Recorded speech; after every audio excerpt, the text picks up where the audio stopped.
Antes de você continuar achando que a madeira umburana, ela é só uma madeira que dá sabor para cachaça, deixa eu te contar uma coisa. A maioria das pessoas, elas usam a umburana errado e pior de tudo é que elas acham que elas estão aprimorando uma bebida, mas na verdade elas só estão estragando um processo que começou há mais de 500 anos. E nesse vídeo eu vou te mostrar o verdadeiro papel da umburana, como ela se comporta na cachaça, para você identificar uma cachaça que realmente foi envelhecida com técnica e uma cachaça que não, e também o erro da maioria das pessoas com essa madeira. E se você gosta de uma boa cachaça ou acha que sabe o que tá bebendo, fica nesse vídeo porque eu te garanto que depois dele você não vai ver nenhuma umburana do mesmo jeito. Tem uma coisa que acontece muito nesse alambique, que a pessoa chega, ela chega toda confiante e fala assim: ai, mas eu provei já a umburana e eu não gostei da umburana. Mas na verdade, você não conhece. Por quê?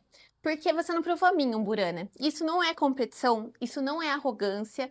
O ponto é que nenhuma umburana é igual a outra. Eu vou te explicar por quê. A árvore de umburana, ela não é uma árvore específica de uma determinada região do Brasil, ou seja, ela cresce em toda a extensão do Brasil de norte a sul. E o ponto é que madeira, ela não cresce igual em lugares diferentes, porque o clima muda a forma com que a madeira cresce. A temperatura, a quantidade de chuva, o solo, tudo muda, principalmente a porosidade da madeira. E você sabia que a porosidade da madeira é o coração do nosso envelhecimento. Então tenta acompanhar comigo. Madeiras plantadas em climas mais quentes, elas têm poros maiores, ou seja, elas são menos densas. O que que isso faz? Faz com que mais ar passe pelos poros da madeira e reaja com a cachaça ali dentro. Então ela acaba envelhecendo numa velocidade um pouquinho maior e muda o sabor, tá? Já madeiras que crescem em climas mais frios, elas têm os poros menores, ou seja, elas são menos densas, ou seja, passa menos ar.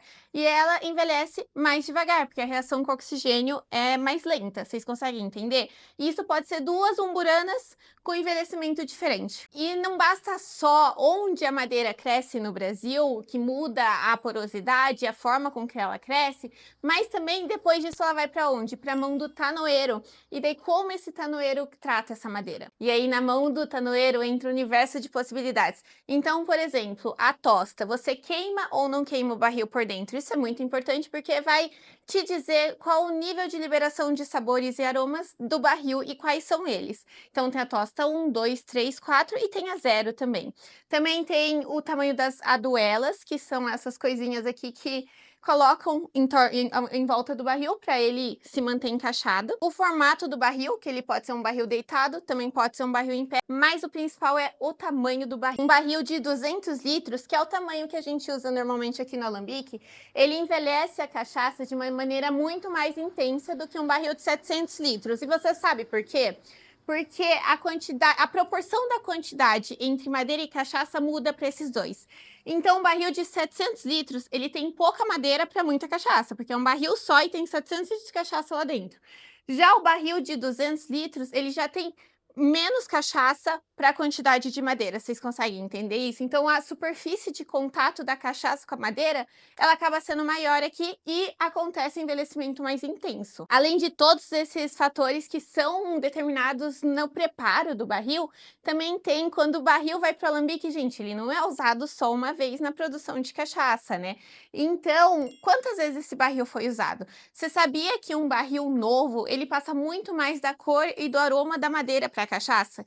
Inclusive, um barril novo, ele pode estragar sua cachaça muito mais rápido e a cachaça se tornar um extrato de madeira, principalmente se esse barril for pequeno. Por quê? Porque a intensidade do envelhecimento. E também tem um fator que pouquíssimas pessoas consideram, que é como o produtor está alimentando esse barril.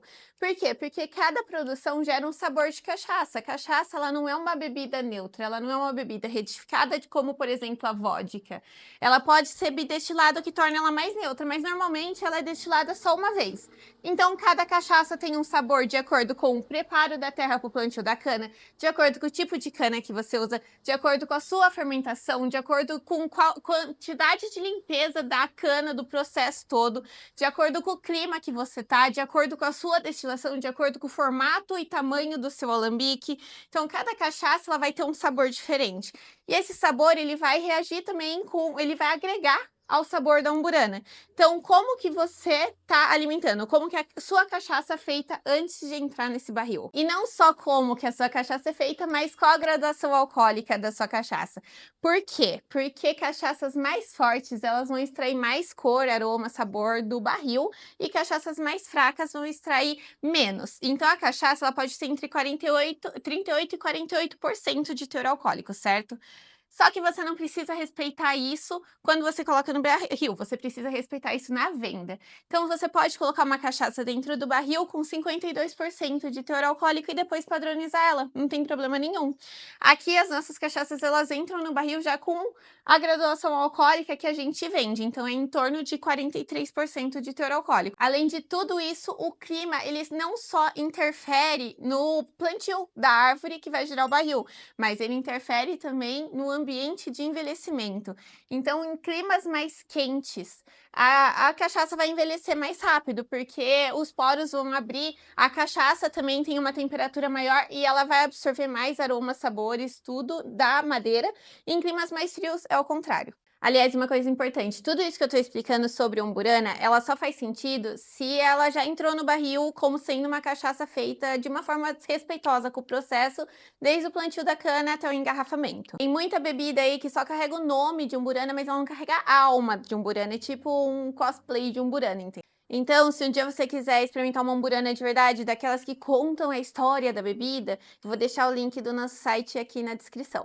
Mas calma aí, não sai agora, que tem alguns pontos ainda que muda completamente a umburana que você ainda não sabe, eu tenho certeza disso. E nisso também entra o negócio de evaporação de cachaça que todo mundo fala, que nas destilarias de uísque o pessoal chama de angel share. Ou seja, se tem troca com o ar, se o envelhecimento é a troca do ar com a cachaça que tá ali dentro, também tem evaporação, certo? Então tem cachaça infinitamente saindo por esses poros aqui. Então, com o tempo, um longo período de tempo, dependendo do tamanho do seu barril, vai diminuir a quantidade de cachaça proporcionalmente ali à temperatura, ao tamanho de barril, à porosidade de barril, enfim. E isso vai fazer com que tenha menos cachaça no barril. Se o barril for deitado ou de pé também muda, mas isso vai fazer com que reaja mais intensamente quanto menos cachaça lá dentro, entendeu? E com essa evaporação, o pessoal tem toda uma teoria de que a cachaça fica mais fraca quando ela tá dentro do barril. Mas vamos lá de novo, isso depende da umidade do ar, vocês estão vendo que tudo depende. A umidade do ar diz que se o ambiente for mais úmido, então a cachaça ela vai perder mais álcool. Então ela vai ficar mais fraca ao longo dos anos, gente. Não vai achar que isso em um mês vai fazer diferença. Mas em um ambiente seco, a cachaça perde mais água. Então a cachaça fica mais forte ao longo de anos. E o fator de ela ficar mais forte ou mais fraca entra naquilo também. Mais forte reage mais com a madeira, mais fraca reage menos com a madeira. Depois de todas essas variáveis, tem ainda a variável de quanto tempo que o produtor vai deixar a cachaça dentro do barril. Vai deixar 6 meses, 1 ano, 2 anos, 5 anos, 10 anos, vai misturar com outra madeira, enfim. E agora que você viu uma parte desse diagrama complexo das variáveis do envelhecimento, você ainda acha que você conhece umburana? Porque nem eu acho que eu conheço umburana. Eu conheço a minha umburana, eu conheço algumas outras umburanas, mas eu não conheço umburana. Então saiba que a cachaça envelhecida que você está tomando na sua casa, ela vai depender do clima, da árvore, da região do Brasil, do tanoeiro, do tipo de cachaça, da graduação alcoólica, enfim, são muitas variáveis para você achar que se você tomou uma vez umburana, você já não gosta de nenhuma umburana. Então, cada vez que as pessoas entram aqui e falam assim, eu já provei a umburana uma vez e não gostei, eu só penso, qual umburana? Não pra saber a marca da umburana, mas qual que é a história que essa umburana carrega? Será que ela foi plantada no norte ou no sul do país? Será que a cachaça entrou lá com 50% de teor alcoólico ou com 39% de teor alcoólico? Será que o barril tinha 300 litros ou o barril tinha 1.500 litros?